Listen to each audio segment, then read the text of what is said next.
DD Tamil தொலைக்காட்சியினர்கள் அனைவருக்கும் அன்பான வணக்கம். எத்திக்கும் தித்திக்கும் முருகா நிகழ்ச்சியில் வள்ளியூர் முருகப்பெருமான் ஆலயத்தை நம்ம தரிசனம் பண்ணுறோம்.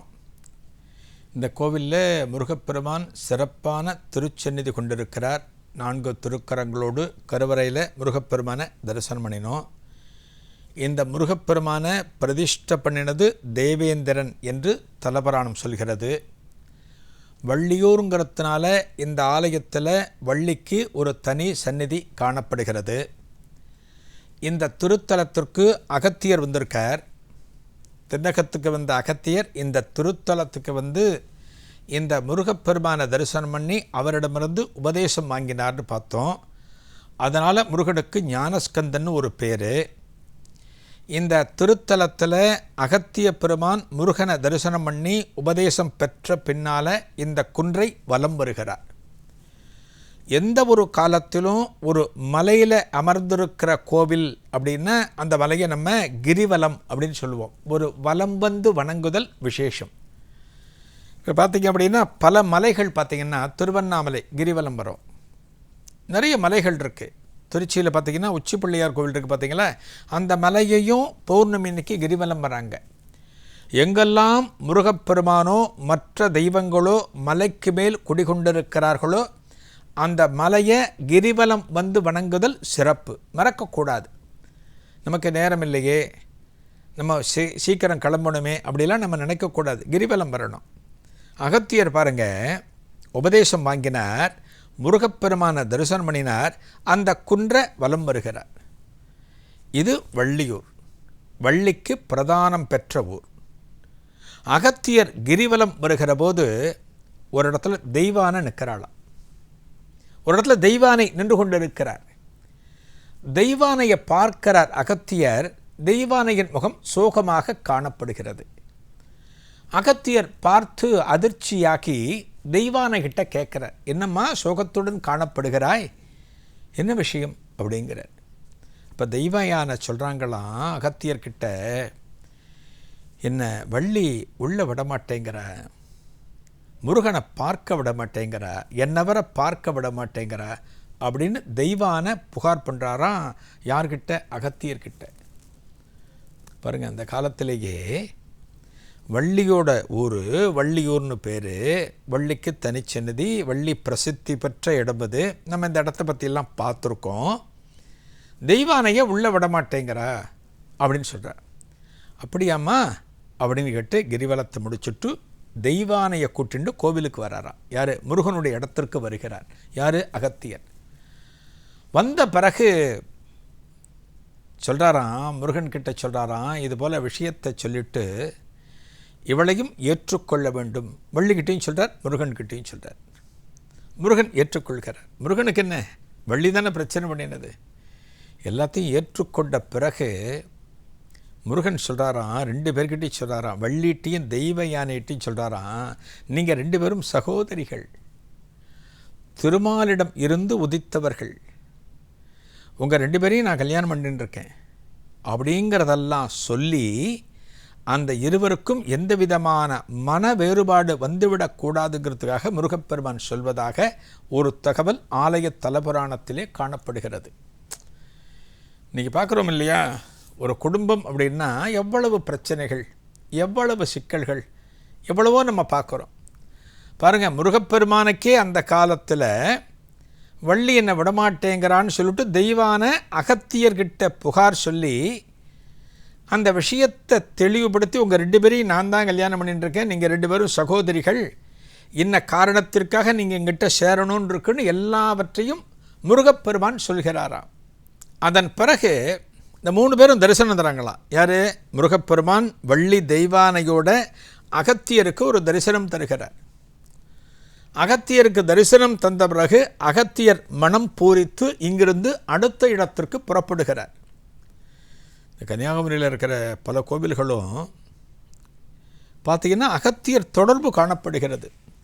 ஏன்னா அகத்தியர் வந்ததே திருநெல்வேலி பக்கம்னு நம்ம படிக்கிறோம், பொதிகை மலைன்னு படிக்கிறோம். சிவன் கோவிலுக்கு மட்டும்தான் அகத்தியர் தொடர்பு அப்படிங்கிறது கிடையாது. பல முருகப்பெருமான் ஆலயத்தோடும் அகத்தியர் தொடர்பு படுத்தப்பட்டிருக்கிறார். இன்னொரு விஷயம், சமீப காலத்தில் நடந்த தகவல் இந்த ஆலயத்தில். வள்ளியூர் முருகன் கோவிலில் ஒரு அன்பர் கோவிலுக்கு தினமும் வந்து முருகப்பெருமான தரிசனம் பண்ணுவார். சைவ அன்பர். அவருக்கு ஒரு நண்பர், அவர் பார்த்தீங்கன்னா வைணவம். அந்த வைணவ அன்பர் இந்த கோவிலுக்குள்ளே வரமாட்டார். அவர் திருநாமம் தான் போட்டிருப்பார், விபூதி இட்டிருக்க மாட்டார். திருநாமம் தான் அவருக்கு பிரதானம். இந்த கோவிலுக்கு வரமாட்டார் அவர். ஒரு நாளைக்கு அவருடைய நண்பர், சைவ நண்பர் இருக்கார்ல, இந்த கோவிலுக்கு வருகிறவர் சும்மா கூப்பிடுறார். யார்? தனது வைணவ நண்பரை. பாப்பா, வள்ளியூர் முருகன் கோவிலுக்கு போகலாம் அப்படிங்கிறார். இல்லை இல்லை, நான் வரமாட்டேன் அப்படிங்கிறார். எல்லாம் ஒன்று தான்ப்பா, சைவம் வேறு வைணவம் வேறுலாம் கிடையாது. அரி அரண் எல்லாம் ஒன்று தான், எல்லாமே ஒன்று தான். சிவன் வேறு முருகன் வேறு கிடையாது, சிவன் வேறு பெருமாள் வேறு கிடையாது.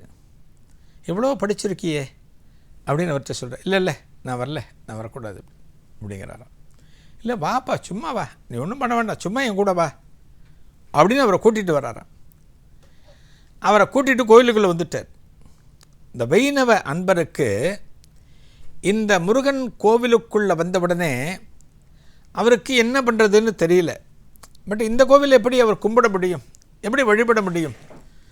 அவர் என்ன பண்ணுறார், சும்மா வந்து அப்படியே ஒரு ஓரமாக நிற்கிறார்.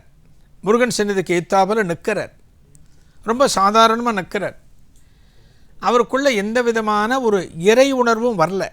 இதை நம்ம தப்பு சொல்லக்கூடாது. ஒருவரிடம் இருக்கக்கூடிய கொள்கைகளை நாம் விமர்சிக்கக்கூடாது.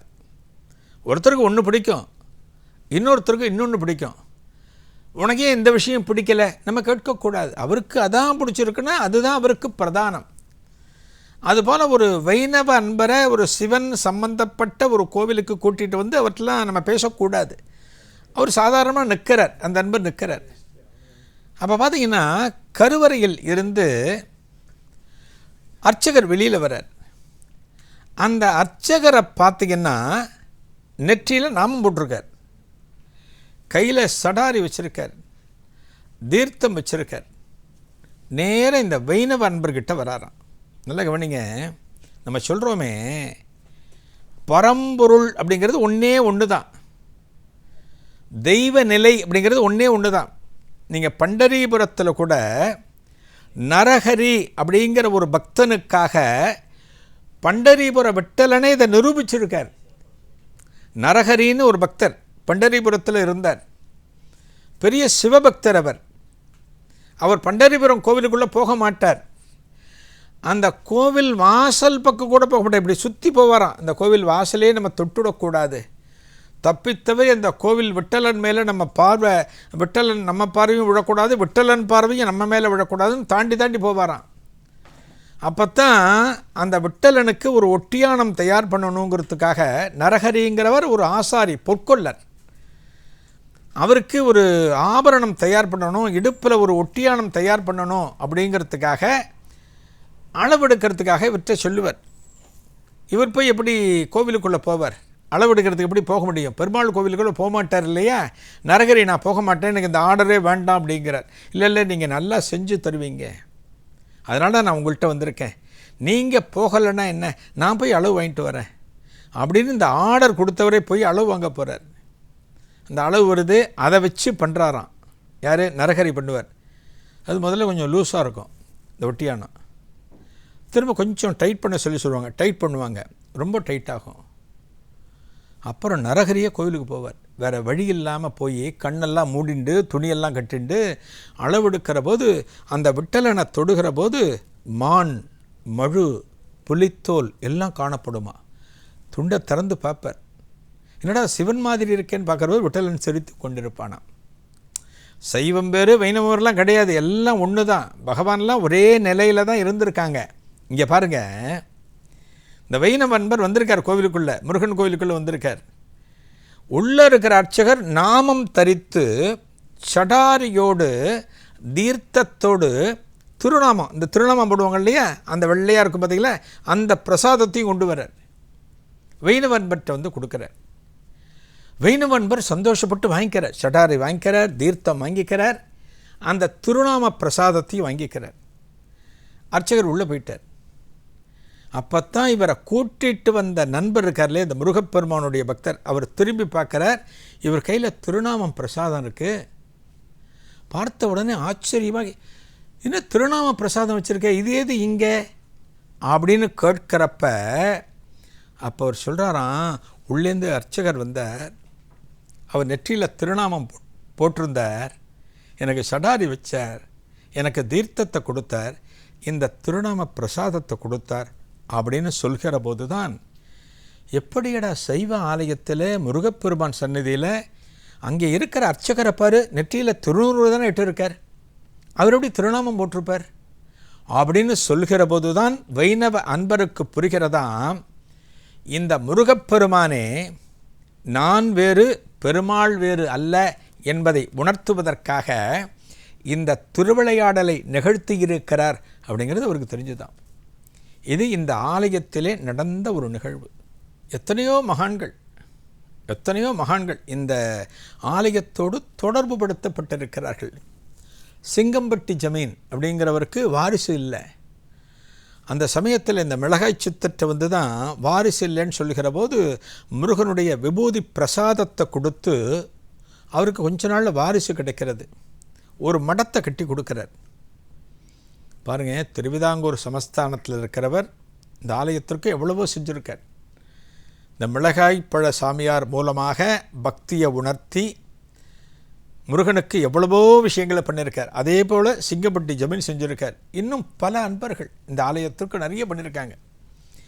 என்றாலும் இந்த 2 பேரை பற்றியும், யார், பரதேசி சித்தர் ஒன்று, மிளகாய் சித்தர் ஒன்று, இந்த வள்ளியூர் ஆலயம் இன்றைக்கு இந்த அளவுக்கு பிரபலமாக காணப்படுகிறது. எண்ணற்ற திருவிழாக்கள் நடக்கின்றன. ஆலயத்திற்கு சொத்துக்கள் அதிகம் காணப்படுகின்றன.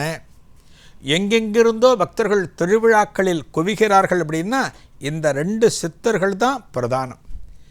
இவங்க 2 பேர் தான் தங்களுடைய காலத்தில் 13 வயசில் இந்த கோவிலுக்கு வந்திருந்து தங்களுக்கான தேவைகளை பற்றி கவலைப்படாமல் இந்த முருகப்பெருமான் ஆலயத்திற்கு எல்லாவற்றையும் செய்யணும், திருப்பணிகளை செய்யணும், இந்த ஆலயமானது பல ஆண்டுகளை கடந்து விளங்கணுங்கிறதுக்காக அத்தனை முயற்சிகள் எடுத்தவர்கள் இந்த 2 பேர் தான்.